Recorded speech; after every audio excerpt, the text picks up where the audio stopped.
Hello, Podcast Collective Consciousness. I hope all is well in your world. This is the Reconsider Simon podcast. In this audio space, I'll explore consciousness, ufology, high strangeness, the esoteric, spirituality, even the very essence of reality itself.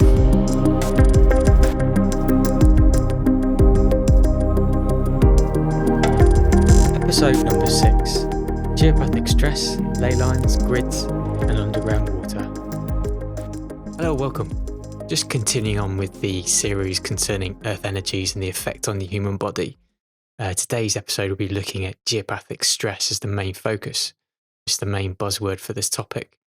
And this all stems from an idea of geopathology, which is the stress and ill health created by geopathic stress on the body. In terms of the mainstream definition from Wikipedia, it says it's the theory that links Earth's inherent radiation with the health of humans, animals, and plants. We can view Earth energies and the shape of the landscape and even the form of the underground, how that's constituted, as being a stress, being a negative aspect to human health or animal health or plant health. But there is obviously an opposite side to this as well. The geology of the landscape, physically and spiritually, it can be healing. You can have ideas of geospirals, spring water, holy wells, positive ley lines. All these things can be really healing to the human body. It's an interesting combination, this subject, a real mix between energies of the invisible, things you can't see, forces you can't see, and the physically noticeable in terms of like water. And there's that strange interaction that occurs, which can create a negative or positive outcome to human bodies. But then, as I mentioned, also to animals and plant life. But interestingly, there are particular animals or plants that actually thrive in areas of what we would call harmful or negative energies. As an example, cats seem to seek out negative energies, negative areas to sleep in. It seems to benefit their bodies in some way. Other forms of geopathic stress that not necessarily stem from invisible energy or the form of the landscape or the constitution of what's going underneath, under the ground. It can come specifically from things like underground oil, rock minerals, creation of natural radiation. I mentioned many times in this podcast that granite has a natural radiation and that, potentially being harmful to people.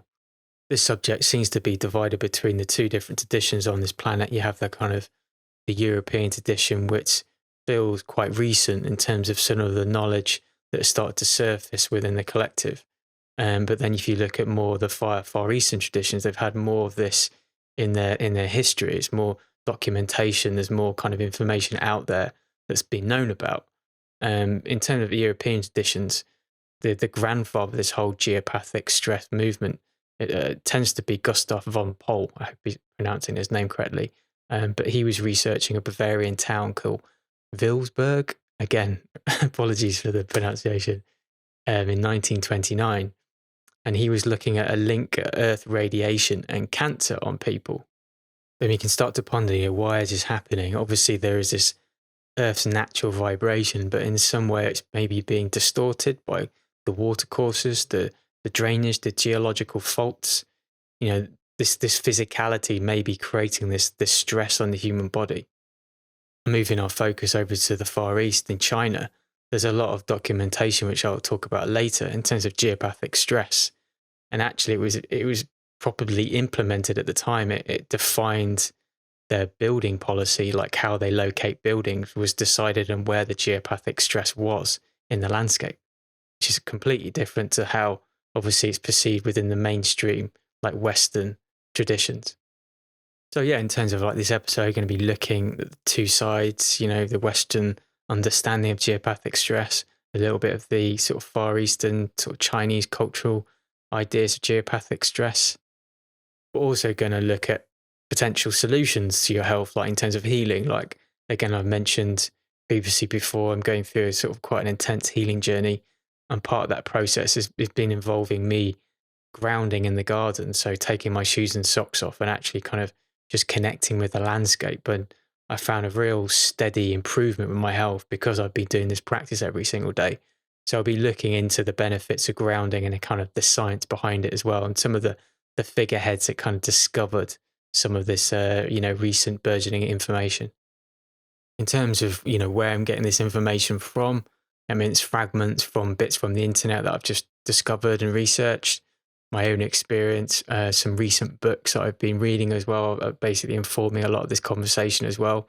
And a lot of it is subjective, as I've mentioned before. Like, dowsers have a lot of different approaches and defining energy and how it works and how it affects the body. So it's kind of quite subjective, and you've got to bring your own experience into it as well. You have your own biology. And I think sometimes how certain energies affect you might not affect people the same way as well. So I think there's a lot of personal subjectivity on the subject as well. But I'm sure I will bounce around many different subjects in a chaotic way and hopefully create some kind of cohesive thread of understanding of like maybe what's going on to a degree. So let's begin. So, Earth energies. This all links to the subject, I guess, with ley lines, really. It's what people commonly describe them as. And for the Western side of traditions, a lot of the knowledge has surfaced only quite recently, as far back as the 1920s, is when this subject really kind of grew into the collective consciousness through a guy called Alfred Watkins. And at the time, he was driving near Leominster, and he was looking at a Roman camp on his weekend, on his day off. And he got out of his car, and he had a vision. He had a vision of a series of straight alignments between various ancient monuments. He started to see a correlation of these straight lines between standing stones, hill forts, churches, across the landscape. And so this, ignited his interest, and he wanted to research this more. And he then decided to create this organization called the Straight Track Club. And this inspired people around the country who started to get together and actually find straight lines in terms of this alignment between these ancient monuments like he had found and discovered. As many of you are aware, ley lines now tend to be associated with a lot of UFO activity, spirits, ghosts, just mysterious goings on, as well as having that kind of energetic component sort of linking up these various monuments. A lot of the research that was kicked off during the 1920s, unfortunately then dropped out during World War II, because obviously a lot of the men and other people are away at war. So all of these investigations of the landscape pretty much ceased, and it was forgotten about for a number of decades until around about the 1960s. There was a real resurgence. The knowledge still started to build up again. Again, a lot of this information and research can be quite subjective depending on the dowser. Your various dowsers over the years have gone out under their own steam, under their own inspiration, just trying to learn more about this subject with dowsing rods and other forms of divination. Again, some of the information can be quite different from dowser to dowser, I found. But some of the people I'm going to mention within this podcast are Maria Wheatley, Guy Underwood, Hamish Miller, and Hugh Newman, and an American dowser called Sig Longreen. It was through Maria Wheatley's work and research that I became aware of Sig Longreen, who's an American dowser, and he came up with an interesting categorization for ley specifically. One of the first categorizations he had were called T-lines, or T-lays, and they were topographical lays. And all these involved where there's no energy involved, nothing aerial energy, no earth energy. They're purely just alignments of sacred sites, such as standing stones or mounds, etc. There was no energy involved at all. His second classification we were called energy lays, or E-lays. And these were actually transmitting energy. So these were aerial energies or underground energies, and they transmitted between stones, mounds, etc., and other kind of sacred sites. And the third classification, he had astrological lays, or A-lays, and these align to astrological events such as solstice, Beltane. And the very fourth one, the final one, the big one, was the TAE lays. And this was the whole shebang. This was topographical, this is astrological, and also energy based as well. And these are areas, quite sacred, special areas, such as Avebury in Wiltshire. These are hold that classification. But a lot of the dowsers and the people that are understanding these energies are looking at it with a female and male expression. seeing these two powerful currents, yin and yang, which just starts to fuse some of the Western traditions with Eastern mysticism as well. And the Feng Shui masters called this Lung Mai, which is dragon's breath. And in China, buildings were actually built along dragon lines to sort of maintain that harmony within the buildings themselves. And this same sort of female and male expression, yin and yang, dragon lines within the UK and other countries, it coil around these adjacent ley lines around these sacred sites. And researchers Hamish Miller and Paul Broadhurst in the 1980s were coined as being the main discoverers of this positive male yang energy line called the Michael line, and the female yin Mary negative line, which both of them cross the south of England and ends up on the Norfolk coast. And it's one of the most famous ley lines within the United Kingdom and links up a lot of the sacred sites, such as Avebury and Stonehenge, etc. As these female and male lines sort of dance around the landscape, sometimes they can be quite far apart. But when they cross and when they intersect, that's when something quite magical has happened, and it's quite a powerful spot. And that's, again, places like Avebury. This is where the convergence of those two male and female expressions come together. I know I described as the male and female expression as being, potentially negative or positive. That's not meant in a disparaging way or a negative way, but there are, potential ley lines or energy lines that are harmful to the human body or cause disease, and they can be described as negative or positive, but it's not anything to do with the male or female expression. It's just potentially maybe down to the health of it is something interacting with it artificially that's actually creating this disease. And again, within the West, we've only been really aware consciously, well, in terms of the mainstream, normal people being aware of these energy lines and this whole system for the last 100 years. So it's hard to kind of gauge exactly what's come before, but how much of modern technology in terms of electrification, radio waves, microwave, wave, Wi-Fi, all of these things, how much is that contributing to ill health of some of these energy lines? Is there an artificial component to this? It's kind of creating this sickness? Or do you get ley lines that are sick naturally, that are negative, that cause ill health naturally for some particular reason due to the geopathic stress emanating from underneath the earth? And I can only really talk about my own experience, and I'm not saying this is correct or not in terms of the information I'm about to talk about, but it was during that period of time, sort of during all the government lockdowns, when there's very little to do in terms of like being able to meet people inside. So I spent a lot of time in the South Downs just, walking, because it was a brilliant summer as well that year as well, really warm and hot, brilliant weather.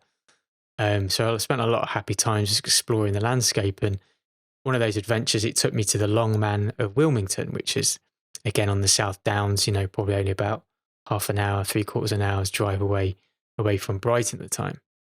And the Longman of Wilmington is this huge figure that's been carved into the side of the hill, and he exposes the white chalk underneath. Now it's been sort of, in terms of the modern times, it's been manipulated a little bit. I seem to remember they have like a bit of white breeze block or some kind of tile there now over some of the white bits. But yeah, it's been there for a very long time. Again, it's probably hard to date exactly when.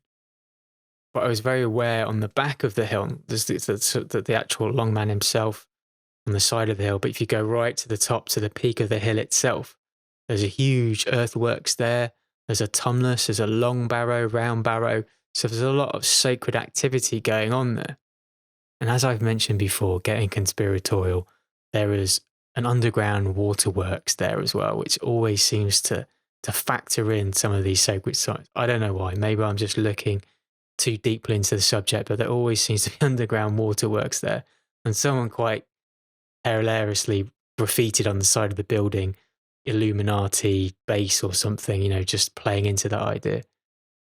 But it wasn't until later when I read in about this whole area that actually there was a ley line. I did feel it, and I did think about it at the time, because there's a immediate alignment between these sacred areas in terms of the long round barrow and the actual kind of figure itself. But there's a larger alignment which links up a Benedictine priory and two churches, St. Mary and also St. Peter's. Now, there are many theories about who the long man is. Could be linked to giants. There's various stories and myths to do with giants around that particular area. Other people have spoken about Beowulf, Thor, Apollo. But I prefer to go with the Alfred Watkins, the guy who originally discovered this ley-lined activity within the landscape.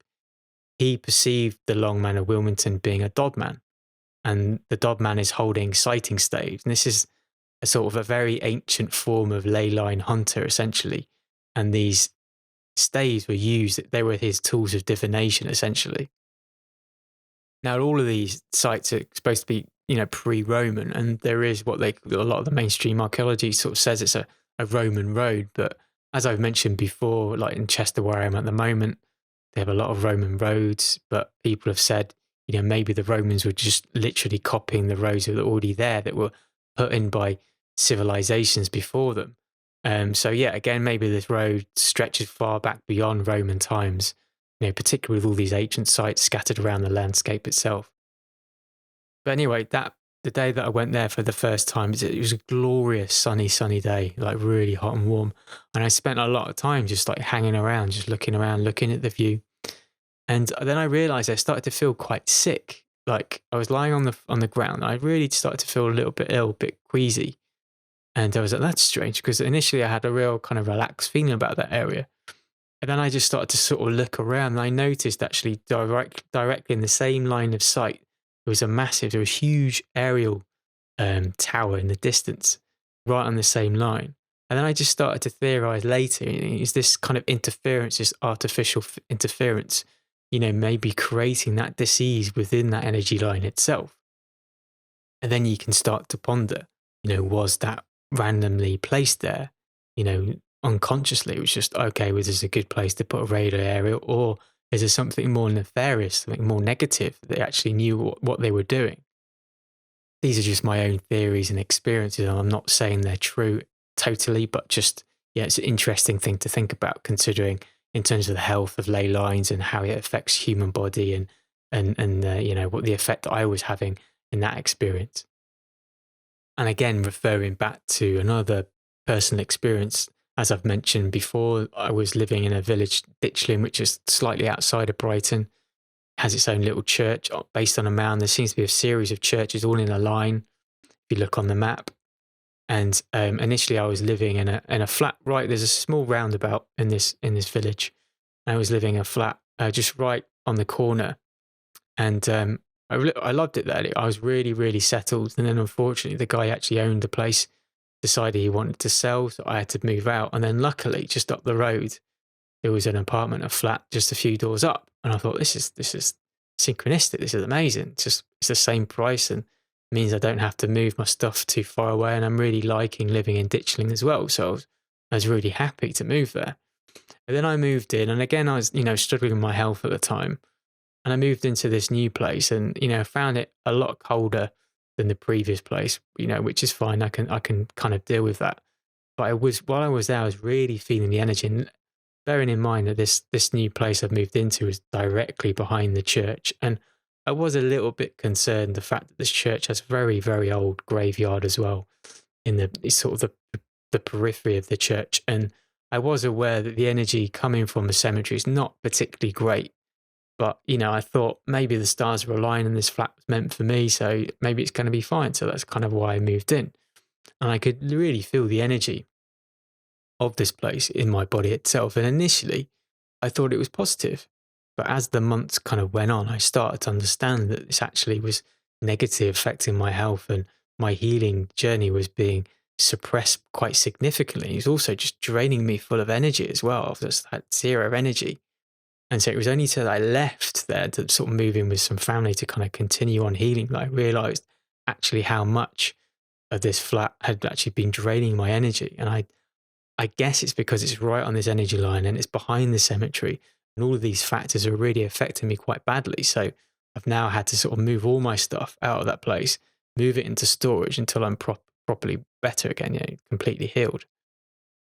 So there's another personal experience. There was no real artificialness involved. Again, I'll highlight the fact on that same line that links up the church, which is called St Margaret's Church, to I think it's Kema Church. In between both of them, right on the line, there's another underground water treatment facility. Again, maybe I'm just looking into it too much, but I don't know whether that's affected in some way. But that's there. But I actually do put maybe this, the unhealthiness of it down to potentially the cemetery that was there that wasn't helping.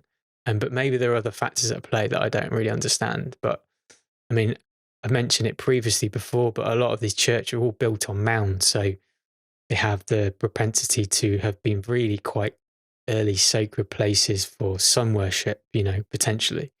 And there are remnants of, standing stones around a lot of these sites as well, denoting potentially that there were standing stones there for ceremony or other area, for ceremony or other spiritual happenings, whatever they may be of that particular time.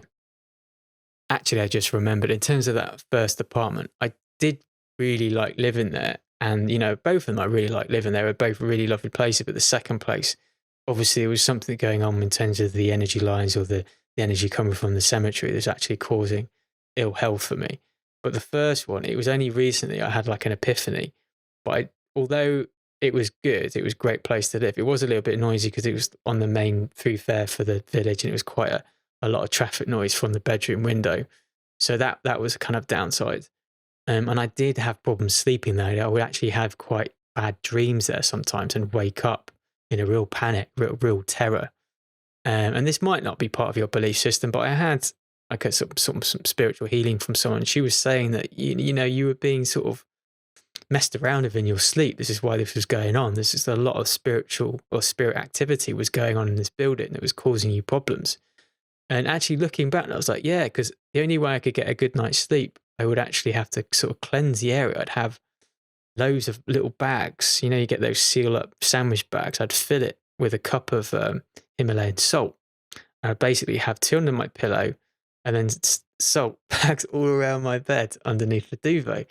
And this was literally the only way I'd get a night's sleep. So whatever I was doing, it was obviously then helping to protect me through the night. So looking back, it wasn't the best place. I think obviously that village is very old, and particularly there's a lot of sort of dead people buried there due to various cemeteries being around. So yeah, even though it's a dichotomy, isn't it? Because there was great beneficial energies there, and it was in the countryside, and it was, it's such a beautiful spot. But there was a downside to it, definitely, which now again with hindsight I kind of see. So the message is, kids, don't live behind the cemetery to make your life easier. Yeah, I think interestingly, you get a lot of those films, particularly in America, they talk about old Indian burial grounds. And obviously there's something in that, living close to sort of dead bodies is not the greatest. And I always find that weird about churches, actually, just talking about it. Just the fact that, you've got this sacred spot and then you just put loads of dead people in the ground. And then particularly the cathedrals, there's just dead people everywhere. There's dead people in the floor. There's dead people in the walls. It's like literally a building covered in dead people. So yeah, I can understand they want to be close to God, and that's the whole idea behind it. But in terms of the energies being beneficial, it kind of denigrates any positive nature, I would guess, of being in that particular building if you've got that kind of level of death energy floating around. Maybe that's my own personal opinion, just kind of, I could be totally wrong about that. But yeah, that's just my opinion.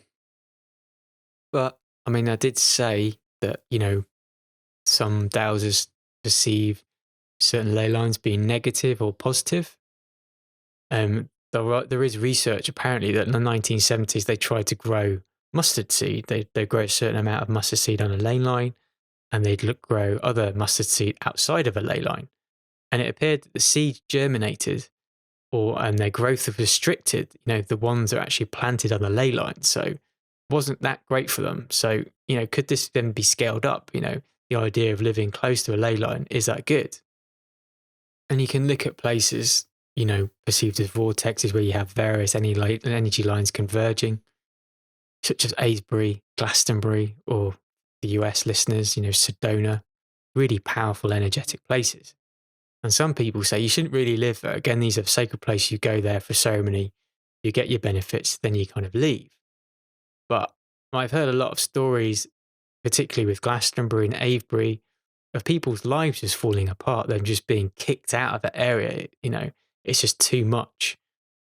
And it can create problems for people mentally. So they start to then lean towards addictions and alcoholism. So there's a real, even though these places are quite energetic, there's so much light there, it also seems to attract a lot of darkness as well, weirdly. And the same, could be said for Brighton as well. I mean, exactly the same as that real creativity and spirit and energy about the place, but it does have a very dark underbelly to it as well. But going back to the old European traditions, a lot of the time when people were building houses, apparently they would see where, particularly in rural areas, they would see where sheep were laying at night. And that could indicate a good place to build your house because it's free from geopathic stress, because there's an innate mechanism within these animals that kind of dictates where they, lie down. So they know it's not going to cause them harm if they stay there too long. So if they're sleeping there at night, then it's a good indication that that place is a good place to build. And more specifically, not just building the entire building, but actually where you should place your prospective bedroom as well. Because if a sheep's been sleeping there or a horse has been sleeping there, then it could be, again, an indication of a really good energy area to be.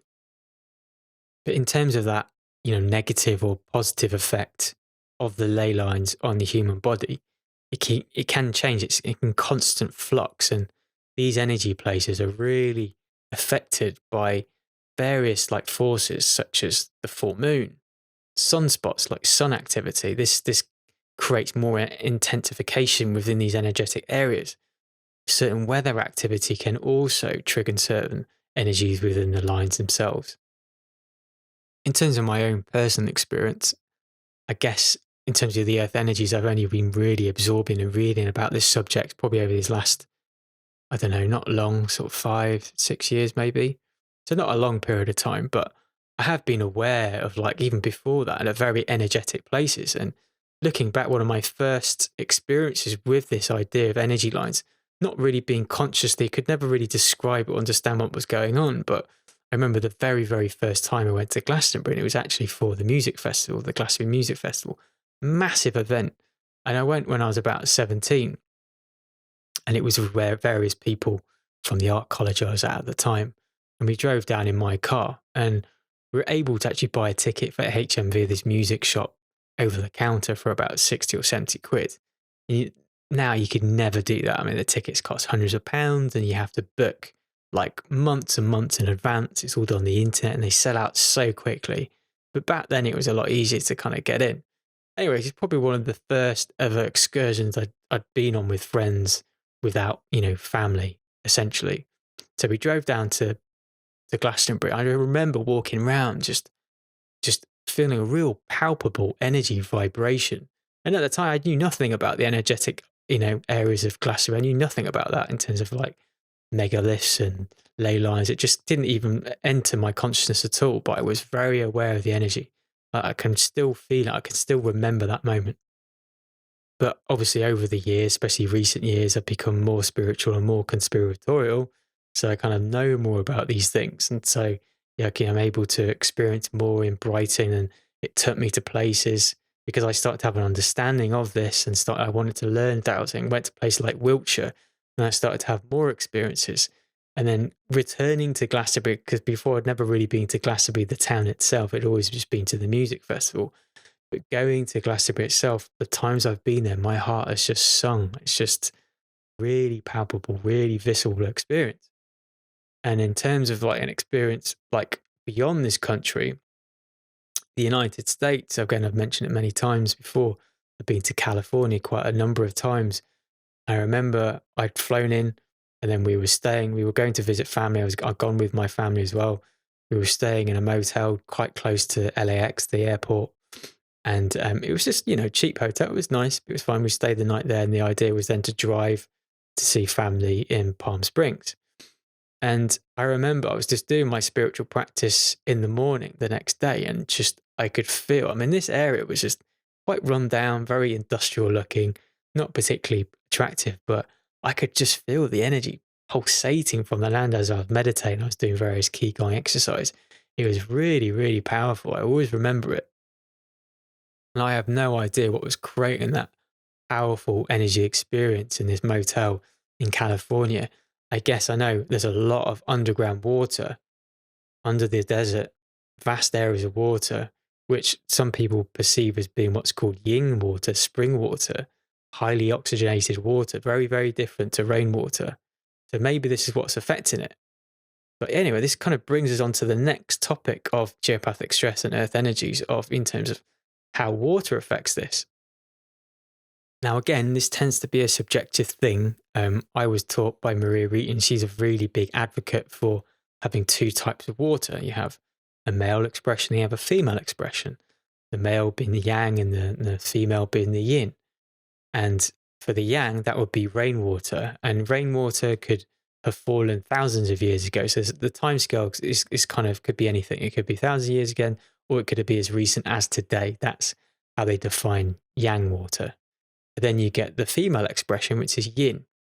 And some people actually call this primary water. And this gets into a lot of interesting research. There's a lady called Deborah Tavares, and she speaks a lot about this. And she perceives this yin water, this very healing water, that's very abundant, has been hidden from humanity. We all talked about scarcity. There's a scarcity of resources. Maybe the opposite is completely true. Maybe it was just total abundance. And this idea that actually water is actually created in the Earth's crust. It's not like a finite research. It's just constantly there. And humanity could tap into this at any time. It's a real abundance of water just underneath the ground. You just need to know where to look. And there's no need to drink river water or processing sewage water or like desalinating seawater. Like there's really, really powerful spiritual water underneath, where you stand on this land. Yin water, primary water, it's abundant everywhere. And this primary, spiritual, highly energized female water, is that what people are interacting with at holy healing, water wells, at these holy sites where you get these healing waters? Is this what this yin water is? Now I'm going to start bringing in more of Maria Wheatley's work in, and she's really into the idea of the yin and the yang water. And she speaks a lot about geospot, and these are really like positive energies, really healing to the human body, what are called geospirals or blind springs.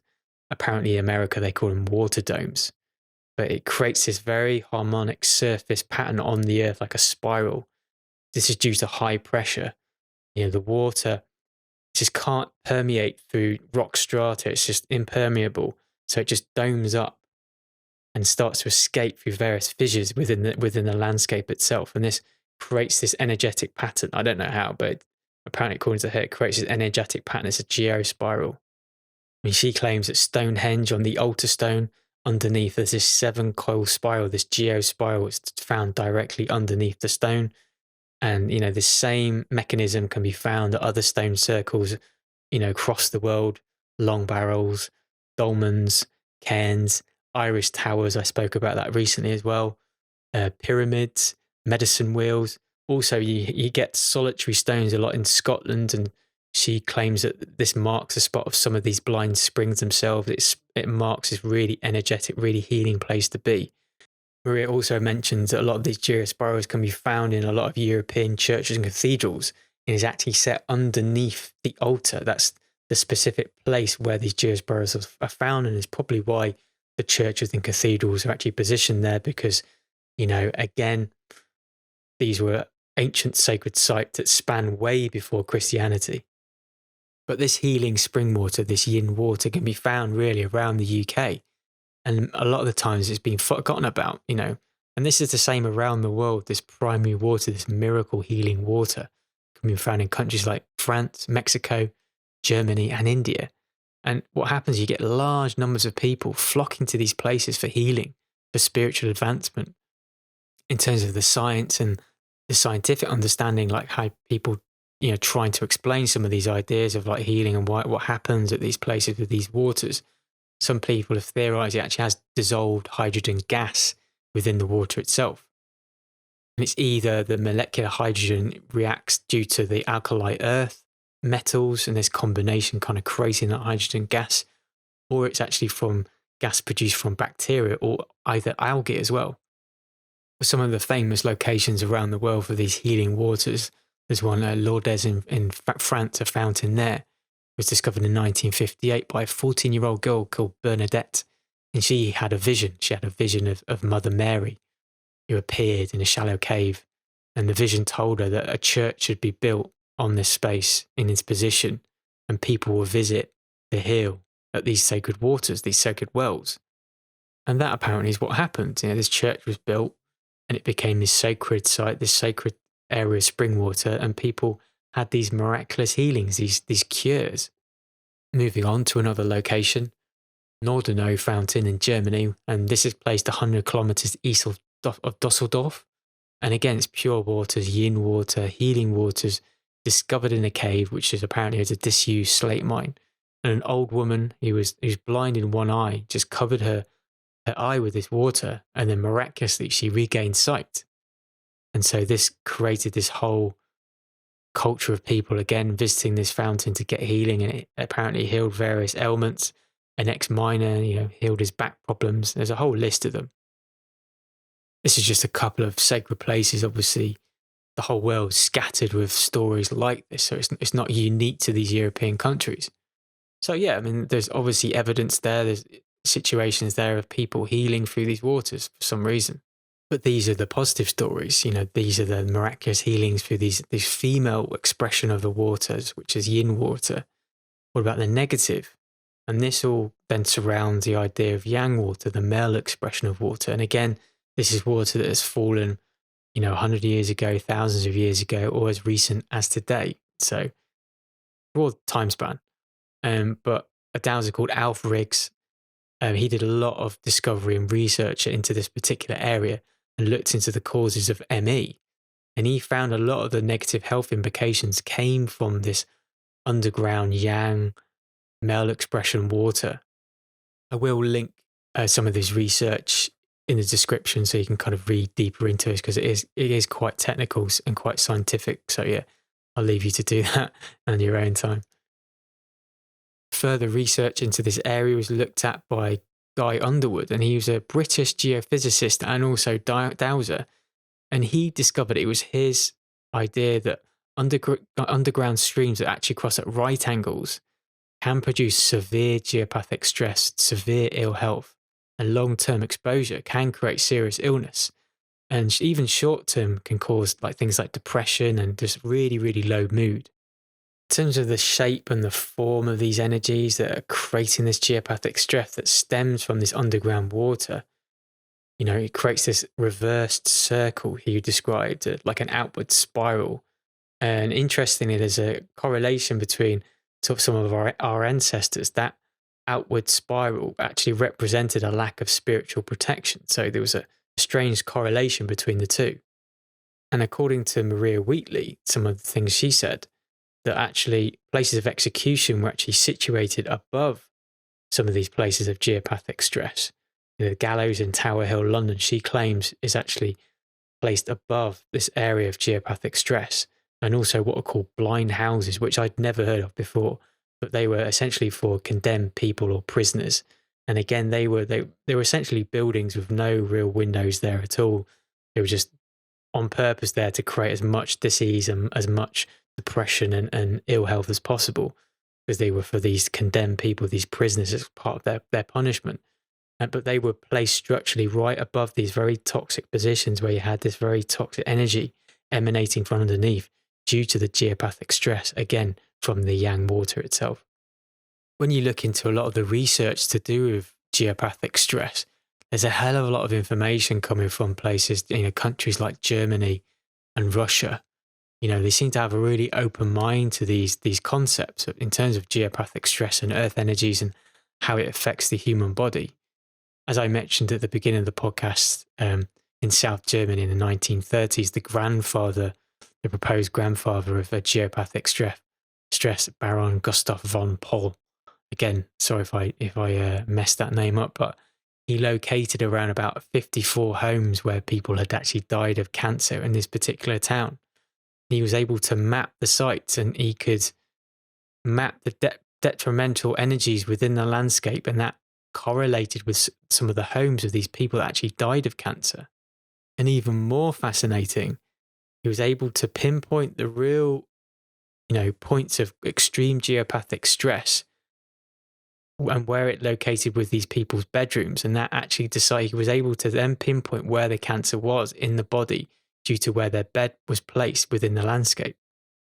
He actually published a book of his findings. I couldn't seem to find it. It's quite an old one, I think. It's called the Radiation, the Causative Factor in Disease and Cancer. So maybe you can have a better look at finding it, but he wrote a lot of his research within that book itself. Then there's another academic as well, Swiss Dr. Hans Jenny. We've mentioned her before. She was the academic who discovered cymatics, that the formation of sound when you physically vibrate sand on this vibrating plate, it reorganizes into these beautiful patterns. Anyway, but Dr. Hans Jenny, as well as the cymatics, she did an experiment over a span of about 12 years involving 24,000 mice. And she tested a radiation zone, and she would try and place these mice of this radiation zone. And she'd notice they'd want to flee, they'd want to run away from this area. They had this innate ability within their body to feel the disease and to obviously just try and get as far away from it as possible.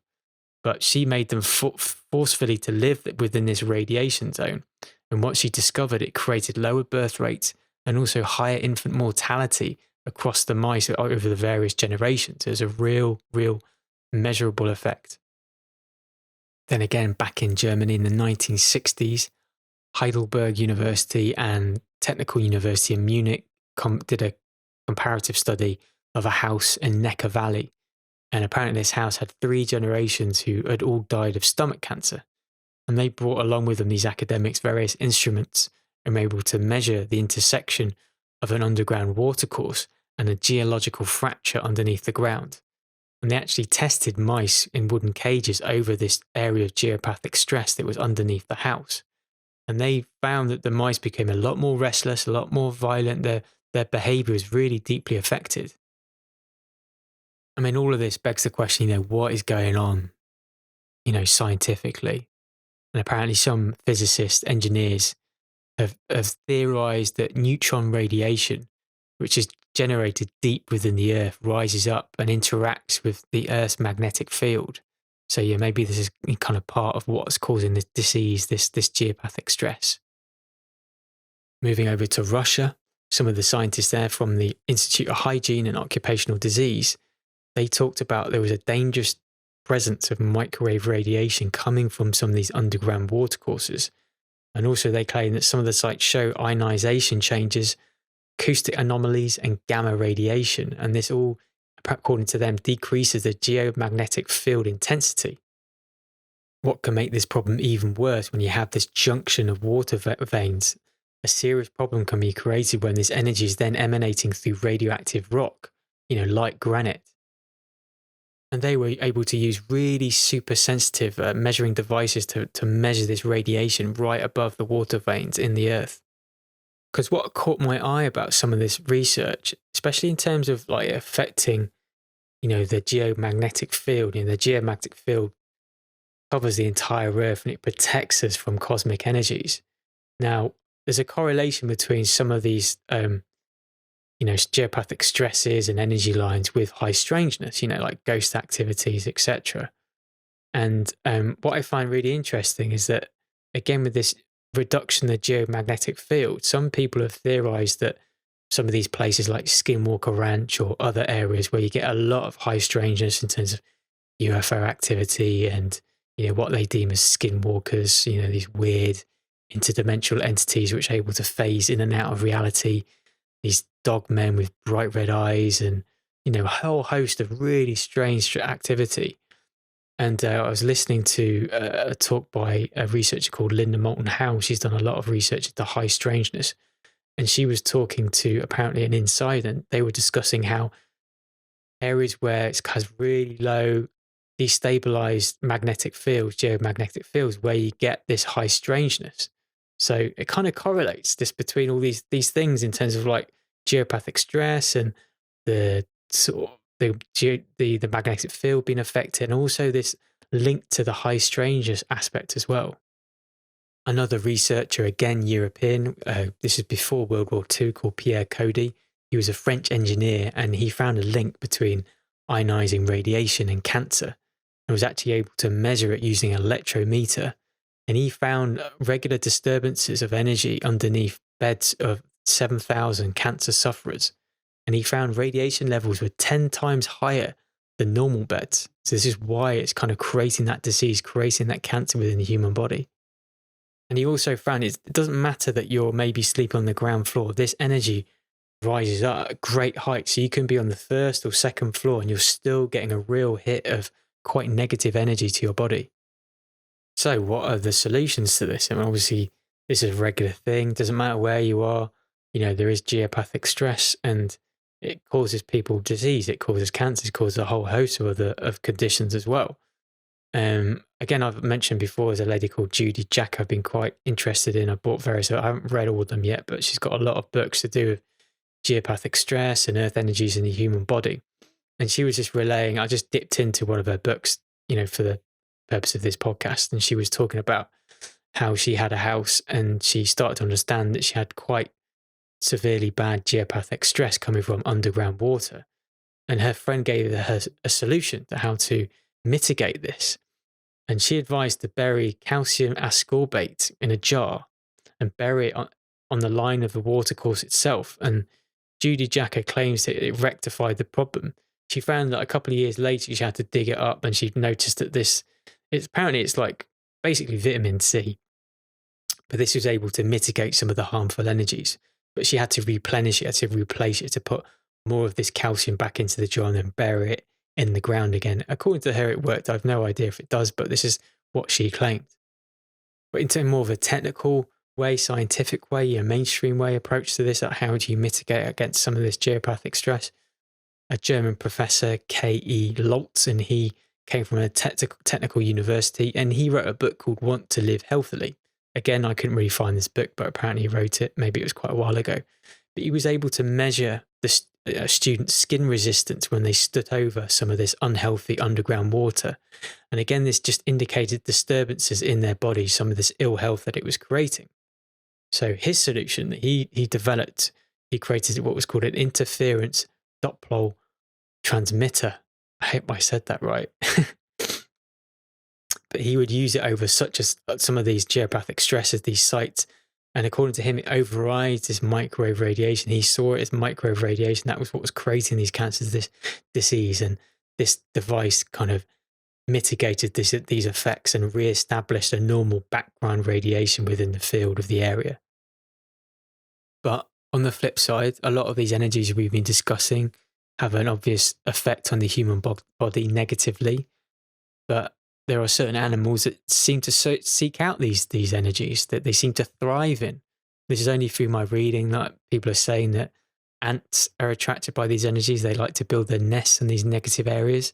Whereas, again, animals like sheep, dogs, goats, cows, they will move away from these harmful areas. They seem to, be repelled by them. Again, household cats, as I mentioned earlier, they seem to seek them out. They seem to like to sleep in these areas. And it's not just animals, it can be plants, it can be trees as well that are attracted by certain energies. In the northern hemisphere, people have said deciduous trees such as oak and elm can be found more over geopathic stress like watercourses. But in comparison, on the flip side, beeches and birch, they'll stay away from these geopathic stresses. I've just explored quite a lot of the European understanding. Again, this is still quite recent history as we've kind of uncovered some of this information. Is all quite new. But for the Chinese, this is kind of old news. They've had an understanding of this for a very, very long time. And I discovered this website called landandspirit.net. And it's from this couple that seem to live in Sussex as well, in Forest Row. And they seem to have a lot of information to do with geopathic stress. So I'd be quite interested to kind of learn more about them. But they have an article on their website, and it's called Background to Geopathic Stress, the History of Geopathic Stress Research. They have sizable chunks of information to do with geopathic stress and the Chinese traditions. And so I'm going to read a few extracts from their website. The article starts from the Chinese. I'm sorry in advance, I'm going to butcher some of these names. but it starts Chinese Emperor Chao Yu, 2205 to 2197 BC, so very long time ago, proclaimed an edict effective to this day which reads, "No dwelling shall be built until the earth diviners have confirmed the intended building site to be free of earth demons." So I guess they're referring to geopathic stress. Then another extract, it goes Chen Su Zhao, again, sorry for the pronunciation, butchering these names, 1332 AD. In the subterranean regions, there are alternate layers of earth and rock and flowing spring waters. These strata rest upon thousands of vapors, which are distributed in tens of thousands of branches, veins, and thread-like openings. The body of the earth is like that of a human being. Ordinary people, not being able to see the veins and vessels, which are disposed in order within the body of man, think that is no more than a lump of solid flesh. Likewise, not being able to see the veins and vessels which are disposed in order under the ground, they think that the earth is just a homogeneous mass. I'll of course link this article in the description. There's more to it. I'm just reading sort of particular extracts. There's another aspect. Christopher Bird, The Divining Hand, 1979. It was believed by the ancient Chinese that water flowed in subterranean courses called veins of the dragon, or lung mai. Passing to and fro out of sight, the hidden veins of water served like the bloodstream of animals to remove impurities from the body of the earth and to deposit curative minerals within it. The Earth's circulatory system was matched by an ever-undulating network of currents in the atmosphere. The currents running through the mai, or channels, carried the qi, or vapors. I said Q there, but I actually meant Ki. So obviously that's similar to the energy of prana, the same thing.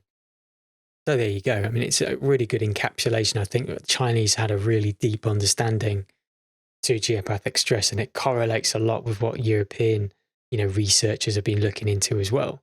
So yeah, that's, we've kind of covered ley lines like earth energies, and then the water aspect as well. The geopathic stress that's created upon the water, whether it be male or female, and the healing properties of that water as well. But there's another aspect in terms of like what's called the energy grid, which is similar to a ley line, I guess, in a way, but it's also very, very different. It seems to sort of span the landscape, but it's strange. These grids always seem a little bit more artificial to me. But these energy grids cover the planet from pole to pole, and there's a variety of different ones, and there's a lot which have been discovered. Some of the first ones that were kind of popularized was one that was discovered by Dr. Ernest Hartmann.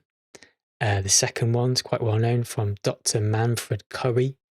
And another one, more recent one, is called the Benker grid. And they are all like walls of geopathic energy emanating from deep underground and rising up into the sky. So they're quite, sizable. And again, there's a certain duality, dichotomy with these lines, because depending where you are, some can be okay for the health, but then others can be actually, really stressful to the human body and cause a lot of illness and disease as well. So yeah, again, it's a kind of yin and yang thing. So let's kick off with the Hartmann grid, which was discovered in the 1950s by Dr. Hartmann. And the reason he discovered this, he was actually taking blood samples, blood tests for sedimentation.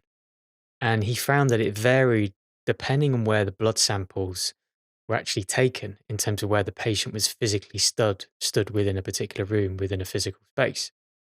And he discovered it could either be, the patient could be sort of positioned on a positive or negative element of the grid, of the Hartmann grid. And this would affect the sedimentation rate within the blood test itself. It could either increase or decrease the sedimentation. And sedimentation essentially is the immune response to inflammation. So obviously the grid in some way, shape or form was eliciting a type of immune response depending where you actually stood within the grid itself. After further investigations and study, he was able to decipher that actually the grid was aligned to north-south and east-west, and the lines tended to be 10 centimeters wide. Some people actually think they have a cosmic origin, like the radiation coming from the skies. That may or not be true, but definitely the grid itself intensifies and alters due to the sun's activity, and also the weather as well can also affect the Hartmann grid itself. For the majority, most of the Hartmann grid is actually quite harmless. But there are particular areas like crossing points that can intensify the harmful nature to people's health. It's been proposed that every 10th line, a double negative line, occurs, and this can be injurious to health, to humans essentially. So that's the Hartmann grid. Also, in the 1950s, they discovered the Curry net. It's quite interesting how they're sort of discovering all these grids all in the same decade. But this was discovered by two people, Dr. Manfred Curry and a Dr. Whitman. Seems that Dr. Curry got all the glory on this one. But yeah, people proposed this grid is actually terrestrial in origin and theorized that it is actually stemming from the core magma, the radiations of the Earth, and the rotation of the magnetic field is actually causing this grid. The grid itself is actually apparently set at 45 degrees west of north and tends to be around about 13 to 14 centimeters in width. And the actual dimensions themselves can actually vary depending what latitude you are in, within the planet itself. So that does fluctuate on occasion. Again, these grids can cause health issues. The positive line crosses another positive line every 7 meters. And this can create, disease, disharmony within the human body itself. So it's always best to avoid those particular crossing points again. But if we look to mainstream science, whether there's any kind of validation for these particular grids, unsurprisingly, not really. There's no real validation. But I did find a snippet of information. Apparently, a telecommunications expert called Hans Gertz, I think, was able to record some of these grids. And he used a low frequency electromagnetic energy experiment to, decipher some of these fields. So there is some data out there to kind of correlate that these grids exist. And talking about the Hartmann grid and the Curry net themselves together, both of these types of grids are intensified by the sun's activity and the weather. But apparently it's only the Hartmann grid that is actually affected by the moon. So the Curry net remains unaffected by it. I guess that's due to the fact that maybe a lot of the energy is created from the telluric currents from the Earth itself. As I alluded to before, I do find these grids strange just because of the very straight like nature of them. And if you look at nature, it always tends to have a very sort of curved form, very symmetrical form, but it's very, very rare that you get anything straight lined like this. And if you're looking at ley lines, even though on a map from a distance, they look very, very straight, but in reality, when you're actually on the ground, they tend to meander, they sort of twist and shape around the landscape. So they're not particularly straight in themselves. So yeah, I do find these grid patterns interesting for that, the fact that they do feel quite artificial. Again, I could be completely wrong, but it's just, something I've been thinking about recently. And it's just the accuracy of these measurements. They obviously vary strictly at very set distances in terms of the widths, these grids. So I find that quite puzzling as well. So yeah. I mean, I've actually implemented this within my own life. There's been periods when I've had problems of sleep, and it can be like a myriad of things. It can be something going on in your body, obviously, your general lifestyle, how you eat, how you drink, etc. These can all affect it. But a big aspect to it as well would be the energy lines in terms of where you're sleeping within your bedroom. And I have got my dowsing rods out numerous occasions because I've had problems sleeping. I find myself waking up at random times in the morning.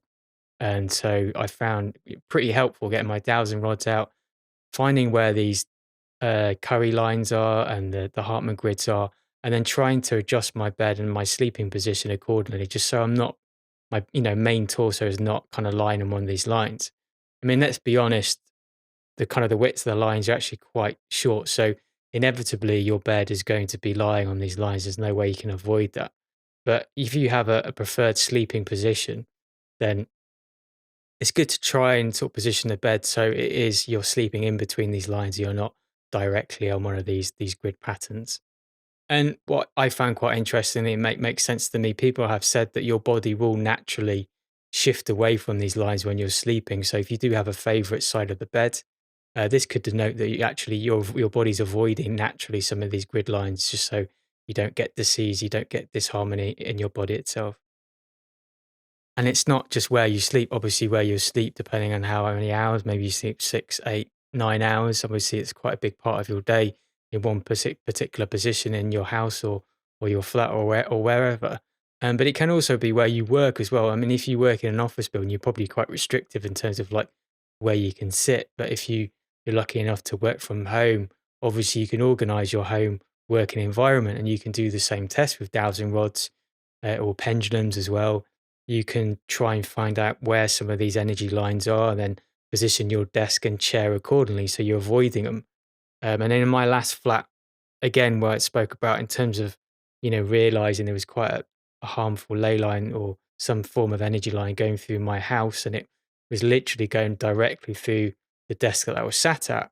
And so, yeah, again, I used my dowsing rods to really shift. It was a bit of a pain because the living room really wasn't that large. So, yeah, this is the challenge sometimes, just trying to rearrange your room because obviously you've got to factor in where windows are and doors and then also where energy lines are. It can be a little bit of a challenge to kind of find that sweet spot. But, when you do, it definitely helps. Now, in many ways, it is quite a complex world because we've been talking about all these different forms of energy lines, ley lines, different classifications. I mean, I've mentioned, two energy grids, the Curry grid and the Hartman grid, but there are many more. There's some quite interesting work. I was actually watching a video from Hugh Newman on YouTube, but also he's got a little book that I bought recently. He goes through all the different types of grids, and there's quite a lot to kind of get your head around, which is, fascinating. But that we can simplify things as well. There's a real beneficial effect with us as human beings just being outside in nature and just grounding ourselves. So just taking your shoes and socks off and just literally connecting with the earth itself. And this is another real issue with modern life because we're coating ourselves in a lot of the time unnatural fibers, unnatural materials for our shoes and also our clothing as well. And we've severed that connection between the earth's energies and our body. And it seems very inherent to be healthy. We need to be connected every now and again. And, I'm not a saint at this. I've been really, really bad at this. And recently I've made a real concerted effort to ground myself more. And I'm just because I'm in my family home at the moment, they have a garden, so it makes it a lot easier for me to get outside. They've got a relatively good sized lawn, I can go out there with my bare feet and just ground into the earth, and it really helps. I spend a lot of time on a computer as well. Now you can feel, the electromagnetics really builds up within your field, and getting outside and putting your feet on the ground just really helps to dissipate some of that energies. And what I've also discovered as well, it just really helps in terms of like the lymphatic system. This is my own findings. I've got no data or information to kind of back this up, but it's well known the lymphatic system moves through the body's movement, which is why it's good to exercise. It gets your lymphatics moving, and the lymphatics is basically the sewage ways of your body. It kind of gets rid of all the gunk, all the toxicity. But what I actually have found is that grounding also seems to sort of get that lymphatics moving as well. It must be the electromagnetic connection really helps kickstart the lymphatics. So as well as movements, the connection with the land is also really important. It can be a tricky exercise because there's been times where I lived in flats where again I don't have a garden, so I don't have access to a private nature space. So yeah, I have to go out into kind of the public nature and pick your spots. And obviously sometimes it could be a little embarrassing if you've got your shoes and socks off and you're kind of leant on a tree grounding with your eyes closed. You might look a little bit weird. So yeah, I've definitely tried to find private spots to kind of do this. But the benefits are so great. It's good to do it definitely if you are able to get out there. But I mean, a lot of the effects many people will know is that it reduces inflammation within the body, reduces pain, helps your sleep. Definitely has helped my sleep. It increases blood viscosity as well. And people with what's called electron deficiency, it really helps solve that issue as well. And apparently, what tends to happen within the modern environment due to electromagnetics and this kind of artificial environment we've wrapped ourselves around, it creates quite unhealthy blood. It sort of the blood cells tend to clump together. And what they found under a microscope, when people have grounded for like 30, 40 minutes, it really starts to decouple some of these blood cells. They all start to unclump and they start to flow freely. So it really helps with the blood flow, definitely. I'm a huge proponent of the idea of an electric universe and the fact we're electric beings. Everything's connected. The planets, the stars, they've all got these kind of electrical filaments that are kind of passing these energy between each other. And it's the same thing with humanity. If we're basically cutting ourselves off from this natural environment, we're losing that electrical connection to the universe. And that's a massive element again to our modern life, that we're losing those free electrons, this reservoir, this huge reservoir of free electrons that are emanating from the earth, which our bodies definitely need. I mean, many of you will know modern environment is quite perilous now. We have magnetic radiation, we have computer, we have mobile phones, there are mobile phone masts, there are 5G lampposts, there's TVs, there's Wi-Fi's, there's Bluetooth, there's power lines. Yeah, I mean, I think over the decades and years, as more and more of these technologies have been introduced, it's definitely been harmful to humanity. But I think bodies have sort of tended to try and shift to kind of deal with the issue and the problem. So, kudos off the human body for putting up with it. But definitely, it's quite an unhealthy environment. And hopefully, in the future, as we try and understand that these energies are harmful, we can try and mitigate them and start to create technologies that are a lot healthier. There's a book that talks all about this. I haven't actually read it yet, but I do want to read it. But it's called The Invisible Rainbow: A History of Electricity and Life. And his name is Arthur Fitzberg. Oh, another name that I butchered. But yeah, I don't know like completely what the book's all about, but I definitely know the gist of it. And it talks about you have these moments in time where these new technologies have come out to humanity, such as radio waves or electrical pylons, and there is a definite correlation between certain conditions then just suddenly explode through the populations, and other factors and other reasons have given for these medical conditions, and the medical establishment completely ignore the electromagnetic side of things. And he proposes, this author, that there's so many conditions of disease that are attributed to some of these electromagnetic technologies every time they're released. So in the modern day era, we're living through Bluetooth, we're living through Wi-Fi, 5G, 6G, whatever is to come. These are all like future concerns, definitely. But all these EMF radiation, these fields, these electromagnetics, they are what are called positively charged. And positively charged sounds like good, but actually it's kind of the opposite. That's detrimental to the body. And what your body should be seeking is negative ions. And they come from natural context. They come from nature. They come from beaches. Loads of negative ions, at the sea if you go to the beach. Lots of them. Really, that's why people go there. They feel relaxed. They feel chilled out because of these negative ions. And these negative ions reduce depression, they reduce anxiety. And I think they're really spearheading at the moment, especially on the South Coast. There's a real movement for, wild swimming, because, I mean, salt water anywhere is a huge cleanser to the field. And then when you're down on the sea, just for modern life, the stress of the modern life, it really just rejuvenates people. I mean, grounding again is in terms of Western traditions, really it's become re-understood now. Like all this information is being rediscovered. Has this been suppressed? It's just purely just been forgot about through amnesia through the years. But I mean, a lot of cultures, I mean, I've spoke about in previous podcasts, potentially, suppressed architecture, harnessing some of these earth energies and using some of these, energies, the positive energies that come from the earth to kind of ground the building, but also the humans that inhabit the building as well. So it kind of maintains that connection with the earth. It doesn't sever it. And also, they didn't have a lot of the plastics we have now. A lot of the natural materials they wore on their feet, on their, on their body, tended to sort of maintain that connection. And you can call it earth chi, earth prana, all the kind of the same energy, but just different names for it. And the Native Americans, some of the sort of various tribes, some of them did actually build various cohabitations, buildings, and they still had that understanding that they needed these buildings to still be accessible to the earth. Like, their bodies always need to be connected to the earth. They had that inherent understanding.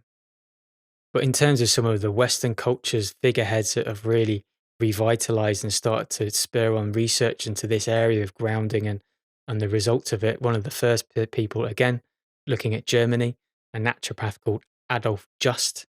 And he was apparently a real advocate for the natural way of living.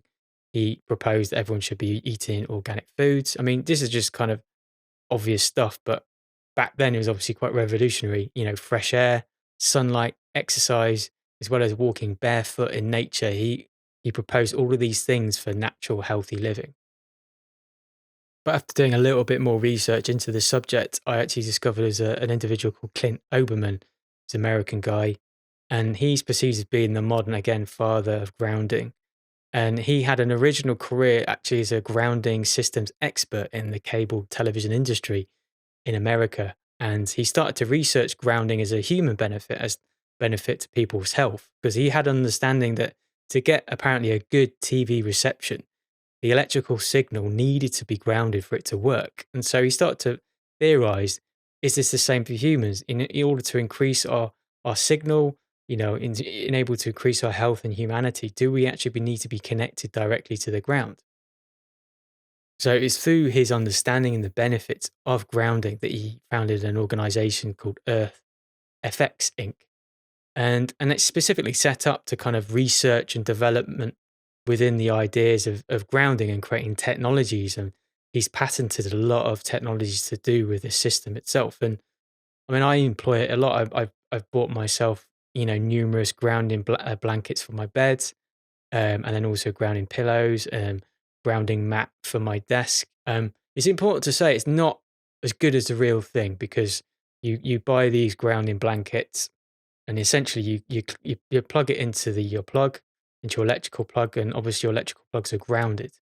And the feeling is, it feels like a little bit artificial. It definitely helps your body. It definitely helps get your body moving while you're sleeping, and I'm using it now. But it's not the same as being outside in nature. I need to point that out. But they are really beneficial, really helpful. But you can get all manner of grounding tools now. You can get grounding shoes, grounding blankets. Just lots of things on the market now. But one of the hazards of ground, which I found, because I'm recording this in February, so it's been raining quite a lot. And with the rain comes various slugs and worms. So it just creates a little bit of anxiety, because I'm not a big fan of slugs, especially when they start to crawl on your feet. It's not the nicest thing. And what's been interesting about doing this is that I've discovered, because I take my phone out with me, I probably shouldn't, but it's just, I just do it for like 10 minutes in the afternoon and 10 minutes before I go to bed. And so I set the timer on my phone. I just find that the slugs really do get attracted by my phone, because I put it on the floor, on the ground, and the grass. And the slugs, I'm always having to pick my phone up very carefully and just to check the underside of it, because inevitably every single time there's a slug stuck to it. And they tend to avoid my feet. And it isn't very nice when I feel like a little, wiggle underneath my toes from a worm. It's not the greatest. So it's the only thing that kind of puts me off it, if I'm being honest. But, these are small gripes, the benefits, completely outweigh that. And again, a weird thing that I've noticed, and it's just the strange time dilation. When I'm inside, like 10 minutes can feel like 10 minutes, but outside, it goes so quickly. It's really strange. So that's everything I can say about this topic in terms of geopathic stress. I think we've covered, briefly most areas. I think in terms of being able to mitigate how these geopathic stresses, affect your life is quite good. I mean, I've really started to do my own investigations where I'm at the moment. I bought one of those laser pointers where you can kind of measure, the size of rooms, and I've been making a general floor plan of the house I'm in at the moment. And the idea is that I want to try and then map, some of these areas of geopathic stress, get my dowsing rods out, get my pendulums out, find where the underground water is. If it's yang water, is it unhealthy water? Maybe there's somewhere that's healing within the house that's good.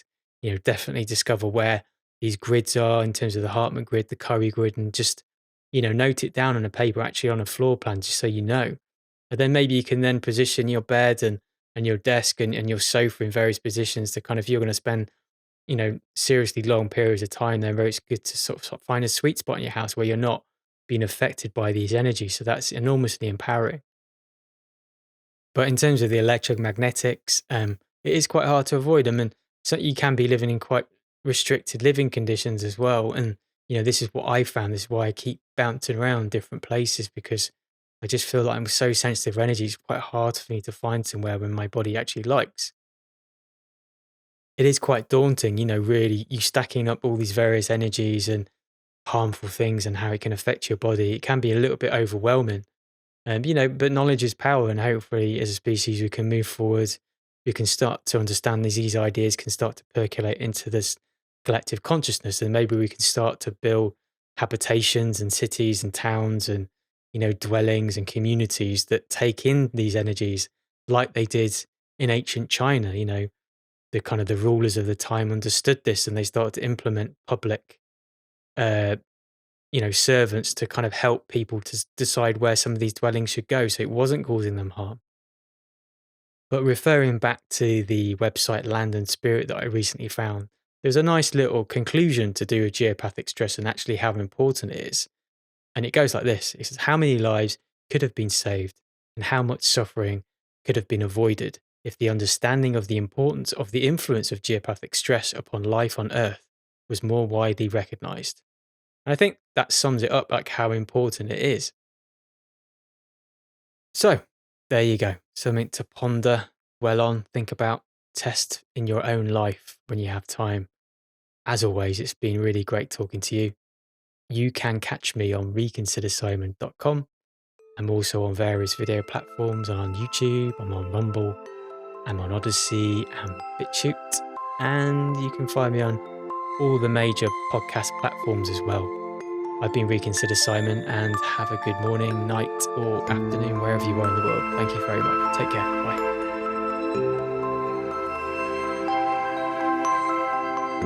Bye.